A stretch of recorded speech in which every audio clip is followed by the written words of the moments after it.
Aujourd'hui, on va parler de François Ruffin et de Emmanuel Macron, parce qu'il y a une vidéo François Ruffin qui était sur BFM TV et qui accuse Macron directement d'avoir vidé les caisses de l'État. Mais avant ça, j'aimerais vous faire un rappel. On va retourner bien en arrière, il y a quasiment 10 ans en arrière. On va aller en 2016. Il y a une vidéo qui va probablement vous intéresser, car c'est Macron et Ruffin qui préparaient leur débat. Non, moi je pense que si on réfléchit stratégie, je veux dire que vous soyez vivement interpellé et publiquement par les salariés d'Ecopla, ça fera un épisode. Et ensuite que vous y répondiez en disant bah, moi je suis prêt à aller me déplacer sur place, bah, ça fait un deuxième épisode. Donc déjà, retenez bien qu'ils parlent d'épisodes. C'est comme si c'était une série. Je me demande si à Sciences Po, ils apprennent pas le théâtre en fait. Un, on échange sur le dossier. Deux, on vous tient au courant des avancées. Trois, vous m'interpellez publiquement. Quatre, dans la foulée, on cale ensemble une date de déplacement avant le 5 octobre, avant le fin septembre. Et on voit comment d'ailleurs on la communique ensemble. Et je pense qu'on sort d'ici, on ne sort pas content. Oui, en disant vous avez fait part de Voilà, sinon de tout ça. Là, on voit qu'ils sont en train de planifier tout ça. Donc si ça se trouve, juste après que ce soit soi-disant embrouillé, ils sont allés, je sais pas, se boire un café, ils sont allés se faire un resto ensemble normal, quoi. Non mais c'est hallucinant comment on se fait manipuler. Donc là, on va passer à la vidéo de 2025. Mais juste avant, c'est pour ça que je vous ai montré la vidéo de 2016, pour que vous ayez le contexte, pour vous dire qu'en fait, c'est un escroc. Il dit des accusations, alors que ça se trouve, imaginez que c'est même Macron qui l'a appelé, il dit ouais, vas-y, dis ça, ça, ça.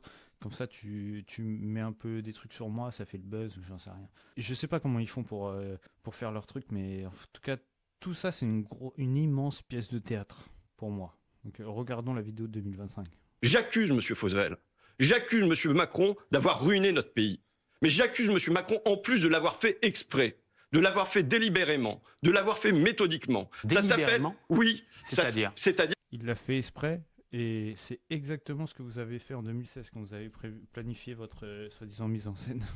C'est-à-dire que chaque fois qu'il a fait le choix de supprimer ces impôts-là, sans qu'il y ait des ressources en face, quand il fait le choix de supprimer l'impôt de solidarité sur la fortune, de supprimer l'exit tax, de mettre en place la flat tax, que tout ça, ce sont des cadeaux faits aux plus riches de ce pays, que derrière, il poursuit, derrière les milliards qu'on a dépensés pendant la crise Covid, qui poursuit avec la suppression de la contribution sur la valeur ajoutée des entreprises, qui poursuit avec la réduction de l'impôt sur les sociétés, il ruine notre pays. Et je vous dis qu'il le fait consciemment, qu'il le fait délibérément. Il le fait pourquoi ?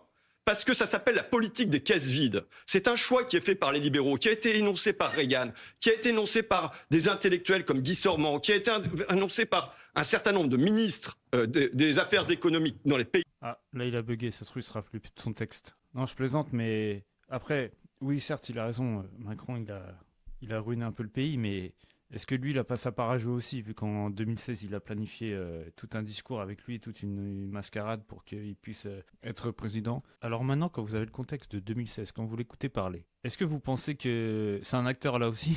Parce que c'est chaud de se dire qu'en 2016, ils étaient là en train de dire ouais, alors moi je vais faire ça. Même Macron, quand tu l'entends, il est là. Alors, un, on va faire comme ça. Deux, tu fais ça. Trois, on fait comme ça. Non, mais c'est hallucinant. On va voir les commentaires pour voir. On devrait du coup demander à tous les Français de rembourser les aides du Covid, les chèques énergie, la taxe d'habitation non payée depuis quelques années. Comme ça retournerait dans les caisses de l'État. Oui, Macron a voulu protéger les Français. Ok. Ah bah tiens, et vous avez vu, il y a la vidéo de 2016 aussi là. Donc il n'y a pas que moi hein, qui pensais à ça, hein. En avril 2022, ils ont dit votez Macron. Vous voyez comment c'est hallucinant. C'est comme tous les électeurs, enfin tous ceux qui ont voté Macron, ils sont tous pas contents de lui, mais ils l'ont réélu 2 fois. Ça veut dire quelque chose, hein. C'est votre faute, les gars. C'est la faute à tous ceux qui ont voté pour lui, c'est votre faute. Il faut assumer les conséquences. Vous l'avez voulu, vous l'avez élu, vous l'avez dans le cul. C'est pas faux, c'est ce que je dis. Moi, c'est tout pour moi. Je sais pas ce que vous en pensez. Est-ce que je suis fou ou est-ce que c'est vraiment une grosse pièce de théâtre tout ça? Parce que putain, je veux dire qu'en 2016, ils étaient en train de planifier. Qu'est-ce qui dit qu'avant l'interview, ils se sont pas appelés, ils ont pas planifié tout ce qu'il a dit là. Franchement, on sait pas. Donc, ne vous faites pas avoir avec eux. Ne les écoutez surtout pas. N'hésitez pas à liker, partager, à vous abonner. Je vous dis à la prochaine pour une nouvelle actu. Et ciao les gars.